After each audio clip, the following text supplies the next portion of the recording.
CM Jagan ప్రభుత్వం గతేడాది పెండింగ్లో ఉన్న బిల్లుల చెల్లింపుల కోసం 2 నెలలుగా అధిక అప్పులు చేస్తోంది.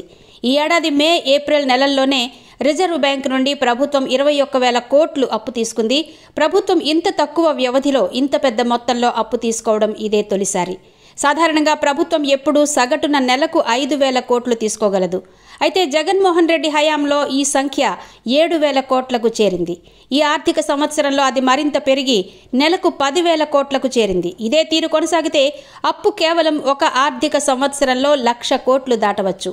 దిగ్భ్రాంతికరంగా ప్రభుత్వం ఈ క్యాలెండర్లో ఏప్రిల్లో 13,000 కోట్లు, మేలో 5,000 కోట్లు తీసుకుంది. అయితే ఇప్పటికే అసలు మొత్తం 21,000 కోట్లకు చేరింది.